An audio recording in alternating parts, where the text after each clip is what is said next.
This one was dedicated to the person that taught my Papi to stand up to bullies. My abuelo Felix Nicolas Santiago. My abuelo died before I was born, but I am told that he is a lot like my Papi because he stands up to bullies. Well, that's at least what I hear from the family. My name is Ray. That's R-E-Y, not R-A-Y. And I'm 10 years old. About 4 years ago, my Papi decided to make a documentary about the workplace bullying that he went through. I went to almost all of his interviews, but one time I had to stay with my grandma because they went to New York, New Jersey, and Massachusetts, and it was too much money for me to go. This is a documentary about his documentary and how my Papi stands up to bullies. First thing my Papi did is interview me and get my thoughts on bullying. How old are you? 8. What grade are you in? 3rd. Have you ever been bullied? Yep. What does bullying mean to you? When the other people team up and are really mean to other people. Why do you think people bully other people? To make them feel bad and sad. How do you think it makes someone feel inside when they've been bullied? Bad and sad and they don't feel good. What should people do if they're being bullied? Speak up and tell the adult. What if they are an adult? Tell them to stop. So if the person bullying them is their boss, how could they handle that? They can quit. Would you ever bully? How come? It's just a mean thing to do. When I first heard of workplace bullying, I thought that it was weird because I thought that only kids got bullied. After that, we went to Seattle to interview Dr. Naomi, who is the co-founder of the Workplace Bullying Institute. You know, it's funny. Nobody decides to get involved with workplace bullying. So in our situation, the way I got involved was that it came to us uninvited. It came to my wife. It hit my wife. It wasn't my personal experience, except as the spouse, as the husband. We know from our research that 72% of the bullies are bosses. We also know from the thousands of calls we take at WBI, most bullies are bosses. Look, if you want to threaten somebody and you want to affect their livelihood, you need the title power of a boss. It saddens me when American unions just don't jump on the workplace bullying bandwagon. It's a quality of work life issue. It's a human rights issue. It's a health and safety issue. It's everything but salary. But of course, preserving people's salary is a salary issue. And people who are bullied, 77% lose their job. So they're out in the street, so the union should care. We will have union reps and union shop stewards and rank and file call us and be very excited after they've heard me give a talk somewhere about bullying. They want services. They want their union to have their own expert team trained within and everything else. But when you take it up to the level of the union president, even at the local level, let alone regional, at the local level, often these initiatives die because the union president is not amenable to bullying. People who are bullies just do it at work. They just do it because there's a reward in it. They're getting something out of it. It allows them to go forward in a day and get more status, to beat somebody up. Maybe they get a sadistic kick out of it, which carries a reward for some people. But mainly they're getting rewarded because the employer rewards it and it doesn't get stopped. So that is a different explanation than they bring it from home. They are already a violent person. They're already a wife beater. They're already, they're familiar with domestic violence. They are a child abuser, or they were abused themselves as a child, and then they therefore become an abuser. That's going to be a much smaller group than the people, the massive group of people who are bullies, who are just otherwise great people, but at work they think that's what they're supposed to do. And that's why they act that way. And they're getting rewarded for it. But I remember that it was just, your death rate is lower and all the rest. But on the other hand, you guys, you employees, go postal all the time. And so it was a way to condemn the workers. Commissioned by management, another way to condemn the workers. Very, very disrespectful. I don't know about you, but I wouldn't want my profession being labeled as a murderous trend. and being a synonym. Going postal is an FU to all postal workers. It's an in their face. It's like you're a breed apart. You're a violent, cruddy, dangerous breed of human being. After that, we tried to get the help of some celebrities. We sat down with boxer Ishay Smith. You remember Ishay Smith from the reality show The Contender? Ishay Smith, I'm a professional boxer. I started boxing when I was 8 years old. My mom put me into fighting, boxing. I was being picked on, and I was kind of small for my age. My boxing career has been great. It hasn't been perfect. It's been a great ride though. In 2013, I was able to become the first born and raised homegrown champion from Vegas. When I started boxing at 8 years old, it was rough. I was learning. I remember working out. A lot of stuff I learned in my house, in my mom's bedroom or in my room, and I was just learning how to defend myself and protect myself from being bullied. Like I said, when I was growing up, I was kind of small for my age. So that's why I never thought it would be a career or anything like that. But as time went along and I got a little older, I actually started liking it and enjoyed it. And, it took off from there. And I just always wanted to be an example for my kids and be a positive male role model, especially in the Black community. Contender was a great experience. If I had to do it all again, or if I could be part of a reality show again, I would definitely do it.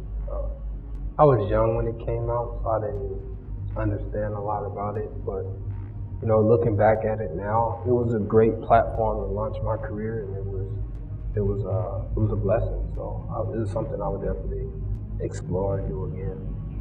But being bullied is scary, man, because you can't defend yourself.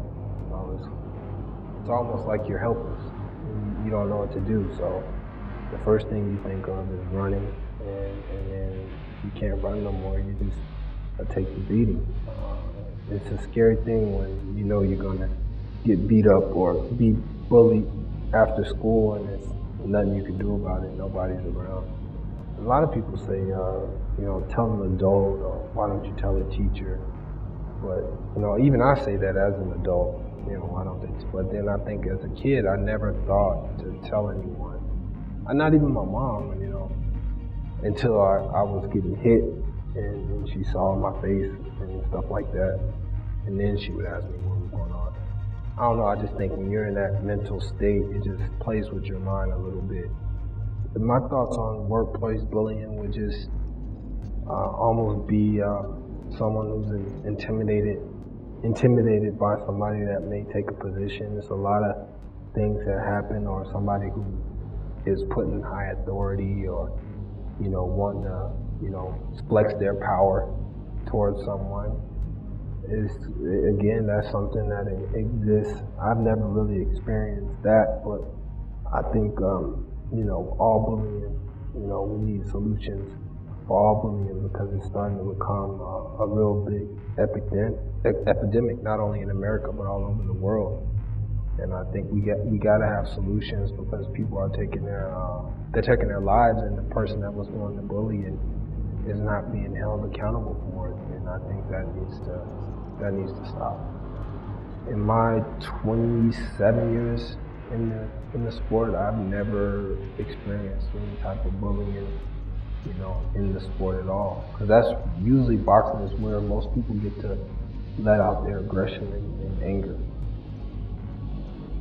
When I first heard about the Jonathan Martin and Incognito, it was something that got out of hand that has superiors, a coach and people that work within the team. Well, I thought Jonathan Martin to go and talk to them, but as more as I read and learned about the situation, it seemed like it was other people that was involved in helping Richie Incognito dictate the bullying. And I think a lot of those players were scared of him and didn't want to say nothing.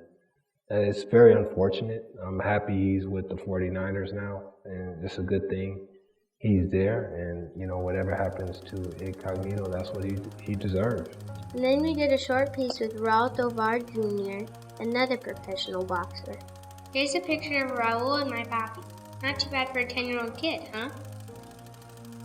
Bullying is everywhere. It's not just, you know, you think of bullying, you think of elementary school, you think of high school.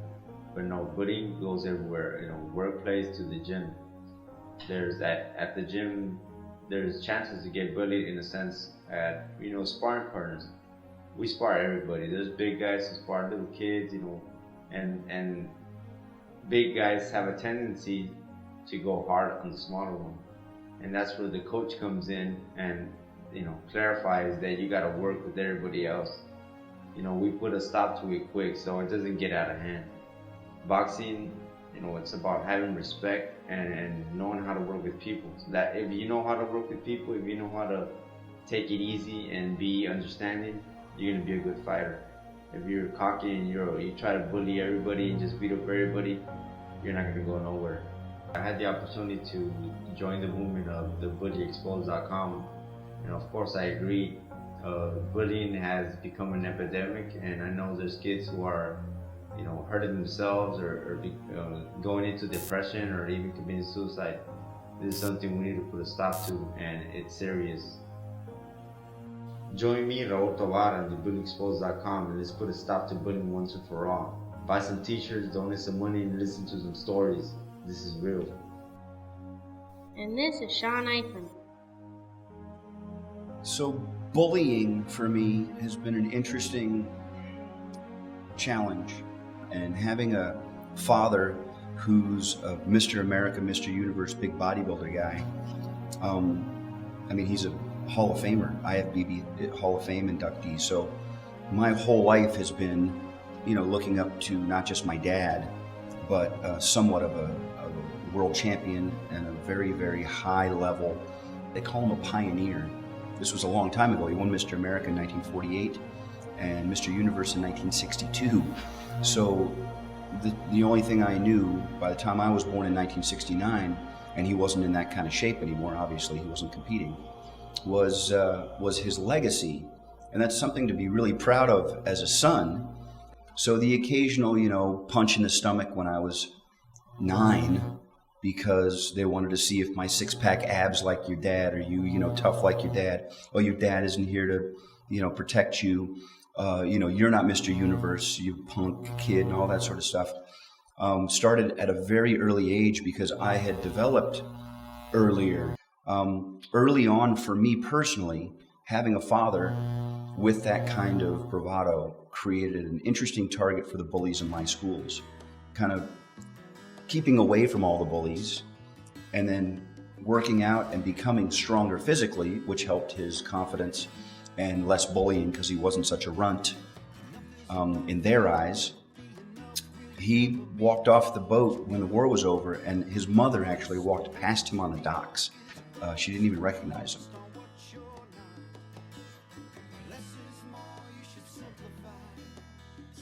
So that was his bullying situation, and it changed immediately. And 2 years later, he won Mr. Philadelphia, and they shipped him out to California, and he won Mr. California, and then Mr. America, and then.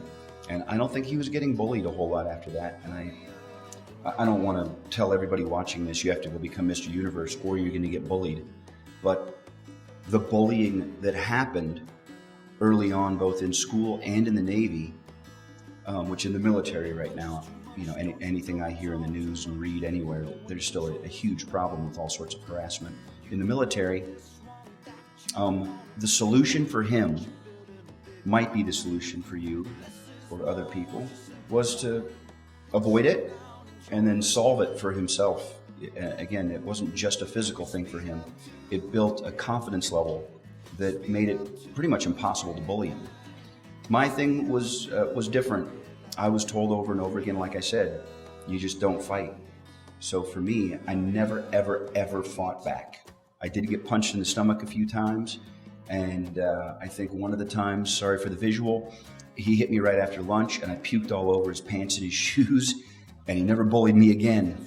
It's really interesting being on that side of the coin now, because protecting yourself, I never really thought about it in any type of strategic way.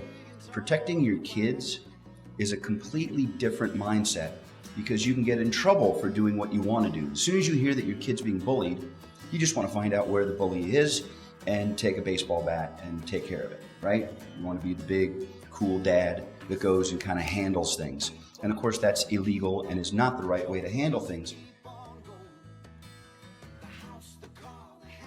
Because there's been a handful of things that have happened with my kids over the years that goes from traditional bullying to online bullying to just, I don't know if it's called bullying or not.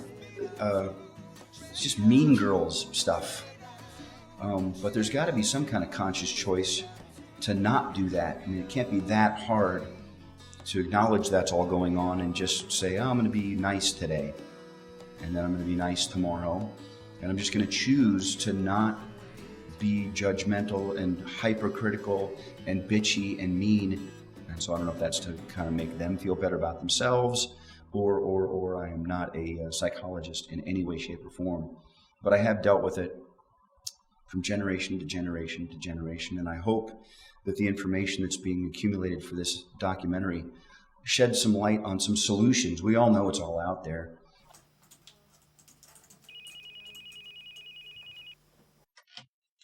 Safe House, this is Mary. How can I help you?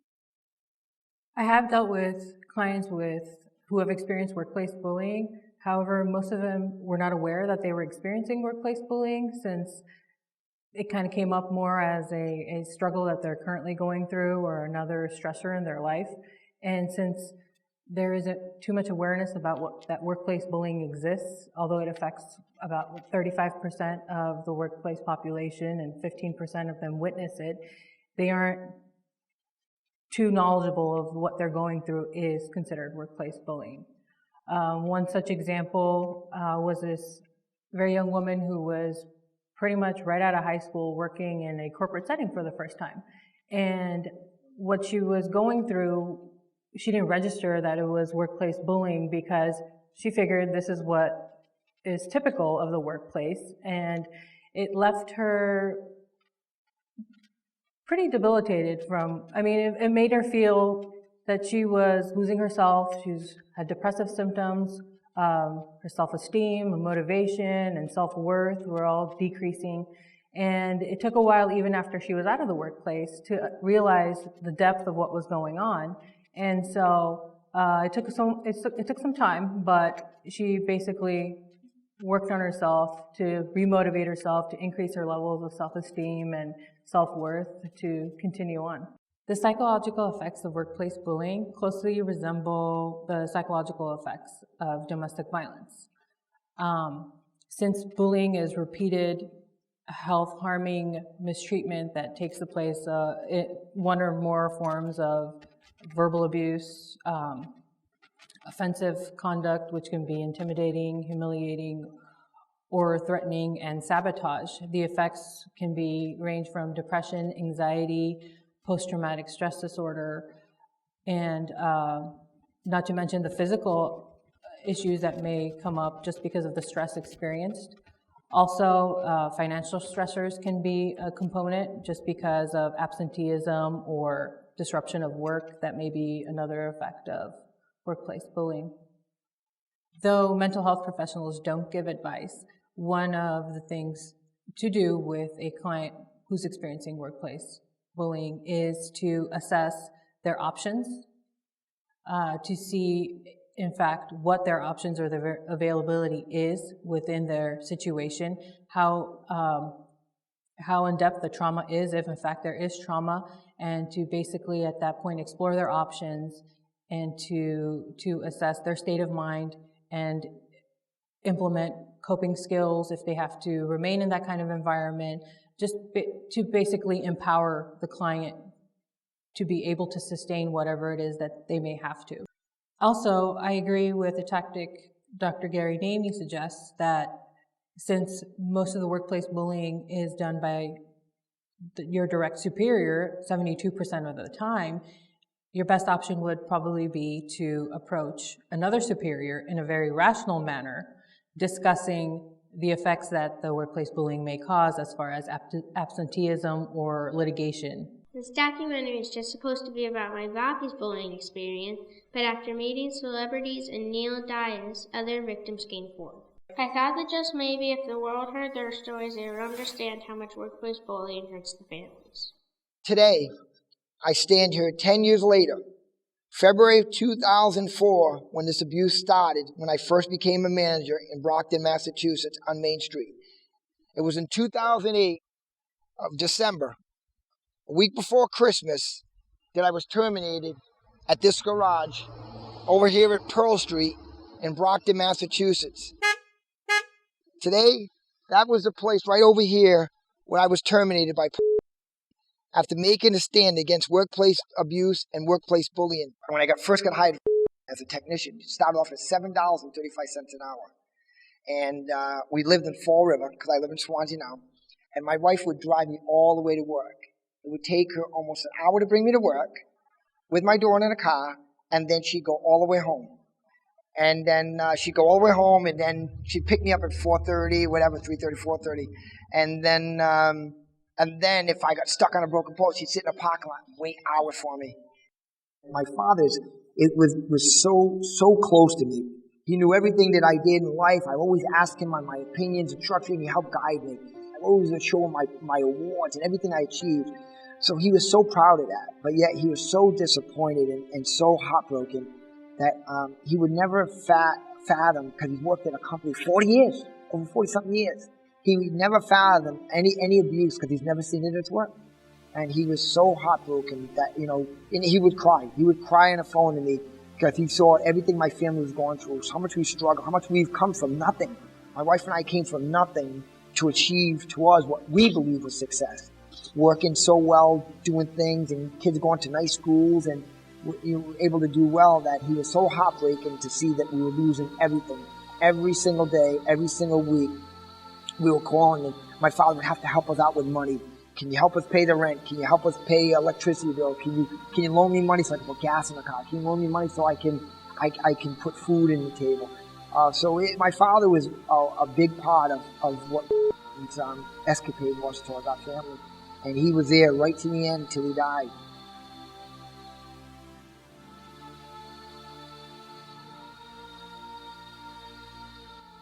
My Papi was diagnosed with situational depression in 2009 and still has trouble sleeping, all because of his workplace bullying.